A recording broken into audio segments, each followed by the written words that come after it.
Crate training made easy. Why unpredictability is the key to stress-free crate time. Crate training isn't just about teaching your wolf dog where to go. It's about creating a calm, safe space they respect and want to return to. And one of the most effective strategies is unpredictability. Your wolf dog should never know exactly why they're being asked to go into the crate. Is it for a snack, a feeding, or maybe a brief reset after an offensive behavior? This unpredictability helps prevent your wolf dog from associating the crate with a single event, like timeouts, which could create some resistance. So here's a pro tip. What should you do if your wolf dog refuses to go into the crate? According to our Wolf Dog Puppy program, absolutely nothing. Yep, you heard me right. You need to be okay with the wolf dog making an independent decision.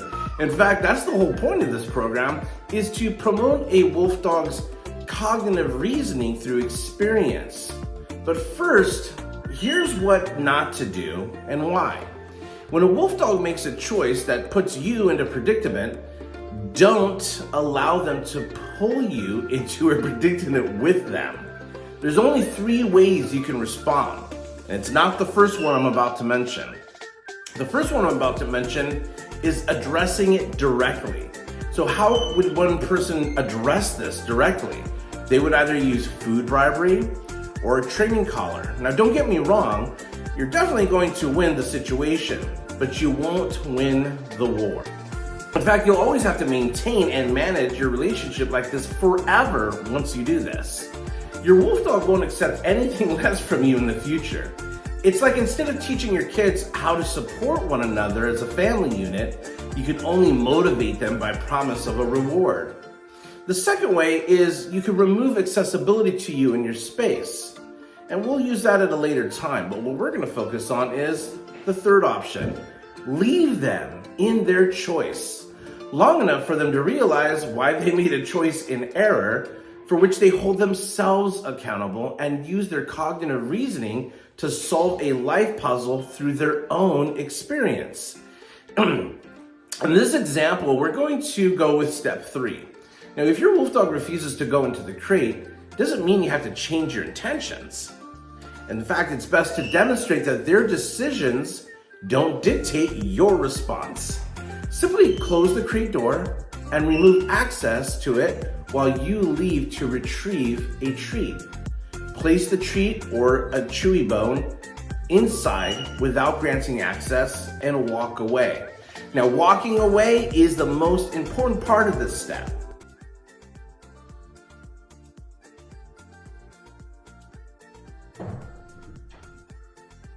Go back to your crate.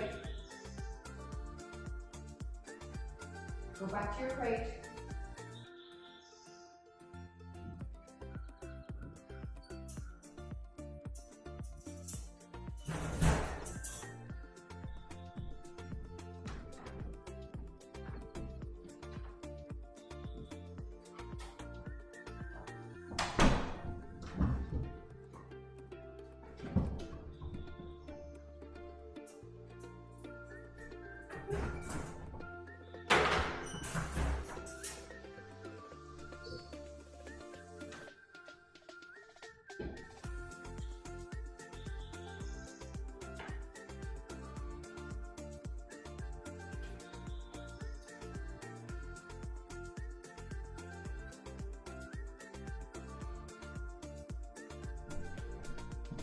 Allow your dog to process their missed opportunity on their own. Ta-da! Now they're dying to want to be in the crate. Now, once they've calmed down and lost interest, safely remove the treat and try again much later, not directly after. This teaches your wolf dog that the crate isn't about rewards or punishment. It's about trusting your intentions and the experience of them making better decisions in the future that create a symbiotic relationship, one which benefits the both of you.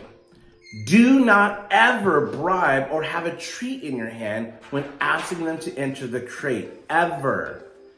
Now do this for 1 week and your puppy will resolve this mistake on their own, without working on it directly yourself. It's best to avoid confrontation or bribery. Now here's a breakdown of the learning process if you want to understand the methodology. Type of learning. This is latent learning where the wolfdog is allowed to experience the consequences of its own choices without direct intervention by withholding immediate rewards or confrontations. The wolfdog processes the scenario and adjusts its behavior over time based on internal reasoning rather than external pressure. Now let's the mechanism behind the madness. The key is operant conditioning with a focus on negative punishment, removal of access to a crate and treat when the wolfdog makes an undesired decision, and positive reinforcement, creating an intense desire for the crate over time, but without bribery. Now the emphasis is on cognitive reasoning rather than pure conditioning. And the wolfdog learns that its own decision-making impacts its access to desirable outcomes, fostering self-regulation and trust in the puppy parent's intentions. Now, the outcome of this is that the wolfdog develops a neutral or positive association with the crate, not tied to rewards or punishment, but rather linked to an understanding of the crate as a beneficial space. This results in a more sustainable behavioral change, as the wolfdog's motivation stems from its own experience and reasoning. Now, this approach aligns with my philosophy, focusing on cognitive engagement and trust-based relationships rather than relying on reactive or reward-based methods. It is also reflective of higher-level comparative psychology principles, emphasizing the wolf's capacity or the wolfdog's capacity for learning through experience and independent thought. Now, share your experiences below. How's the crate training worked for you? What challenges have you faced? And let's help each other create a calm, confident wolfdog.